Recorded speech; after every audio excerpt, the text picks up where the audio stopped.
Hello viewers, সবাই কেমন আছেন? এটা হলো মাধবকুণ্ড ঝর্ণা এবং শিব মন্দির, লাউয়াছড়া জাতীয় উদ্যান ও মাধবপুর লেক। এই চারটা প্লেস আপনারা দেখছেন। এই চারটা প্লেস একদিনে ঘোরা কি পসিবল? আমি বলবো হ্যাঁ পসিবল। কীভাবে ঘুরবেন তো সেই গাইডলাইনে আজকে দিব। তো প্রথমেই যারা ঢাকা থেকে আসবেন চলে যাবেন সরাসরি শ্রীমঙ্গল। ঢাকা থেকে অনেক বাস রয়েছে শ্রীমঙ্গলে। তো শ্রীমঙ্গলে সকালে আপনাদের নামিয়ে দেবে 5টায় হয়তো। তো 5টায় নেমেই আপনারা চলে যাবেন নাস্তা করতে।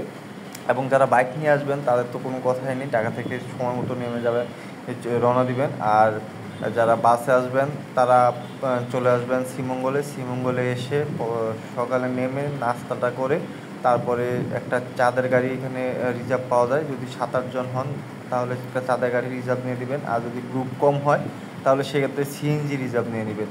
তো প্রথমেই চলে যাবেন একবারে বড়লেখার এই মাধবকুণ্ড লেক, এই ঝর্ণায়। এটা শ্রীমঙ্গল থেকে 74 কিলো। আমাদের বাইকের সময় লেগেছে 2 ঘন্টার মতো। এইখানে আমরা চলে এসেছি সকাল 9টার মধ্যে। তো এসে তারপরে ঝর্ণায় প্রচুর পানি পেয়েছিলাম, বৃষ্টি হয়েছিল। তো এখানে অনেক সময় টময় কাটিয়ে তারপরে এখানে 11টার মধ্যে আমরা সব মানে ঝর্ণার যা দেখার এবং যা কিছু করার সব কিছু 11টার মধ্যে শেষ দিয়েছি। তো 11টার মধ্যে আমরা শেষ দিয়ে এখন চলে যাব কুলাউড়াতে। তো এই মাধবকুণ্ড ঝর্ণা থেকে কুলাউড়া যেহেতু একই রুট, এটা আবার ব্যাকে আসতে হবে আমাদের শ্রীমঙ্গলের দিকে। তো এই 43 কিলো আমাদের আসতে সময় লেগেছে 1.5 ঘন্টার মতো। তো এইখানে আমরা ঠিক মানে 12:30টার মধ্যে চলে আসি। তো এইখানে শিব মন্দিরে বেশি সময় লাগবে না, এই যে গেট, আমরা এখানে বাইকটা রেখে একটু ভিতরে যাব। তো এইখানে আপনাদের বলি এইখানে 15 মিনিটের মতো সময় লাগবে, এর থেকে বেশি সময় লাগবে না, কারণ এইখানে 2টা মন্দির জাস্ট দেখতে হবে। তো এই যে এইগুলা, এটা সিলেট বিভাগের অন্যতম প্রাচীনতম, 200 বছর প্রাচীনতম এই মন্দিরগুলা। ওই পাশে আরেকটা আছে এবং একটা লেক রয়েছে।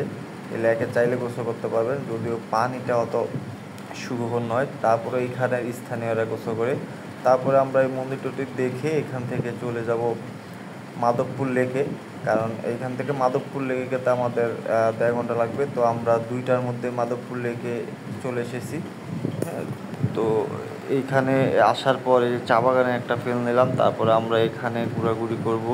এইখানে 3টা সাড়ে 3টার মতো সময় কাটিয়েছি, যেহেতু আমাদের আরেকটা প্লেস রয়েছে লাউয়াছড়া জাতীয় উদ্যানে যাব। তাই আমরা এখানে আর খাওয়া দাওয়া করি নাই, যদিও ক্ষুধা লেগেছে। তো এই যে লেক, এটা হলো কৃত্রিমভাবে তৈরি একটা লেক, মাধবপুর লেক।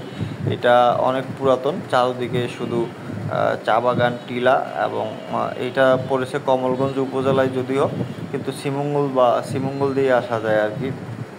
তো এই লেকটা অনেক সুন্দর, এখানে কিছু ফুলও রয়েছে। তো উপর থেকে ভিউটা অনেক সুন্দর, উপর থেকেও আপনাদের দেখাবো।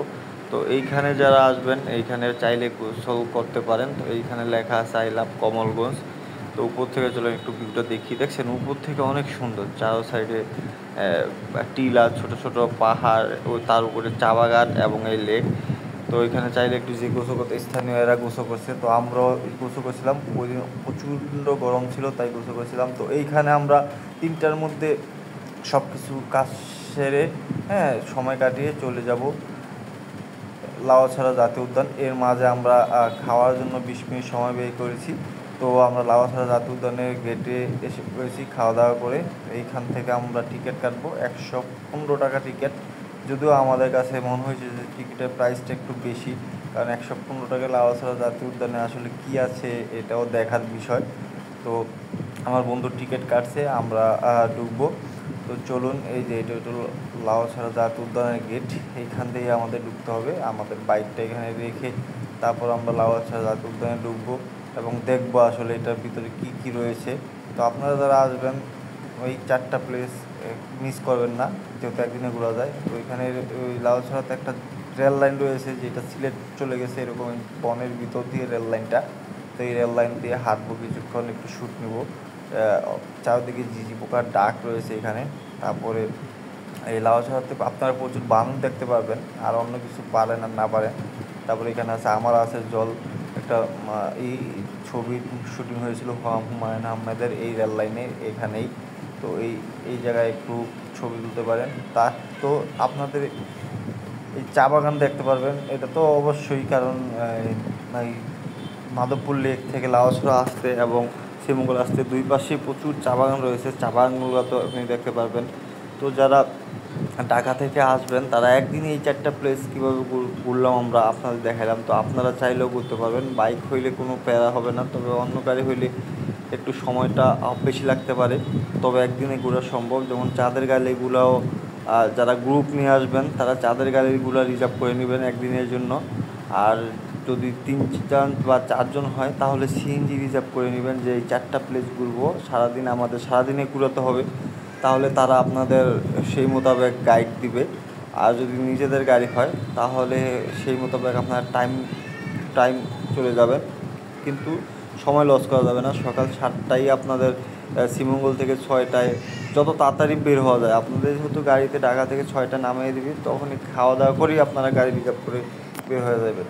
সবাইকে ধন্যবাদ, এবং রাতে আবার বাড়িতে ঢাকায় ব্যাক করতে পারবেন। সবাইকে ধন্যবাদ, পেজটিতে ফলো করে দিবেন।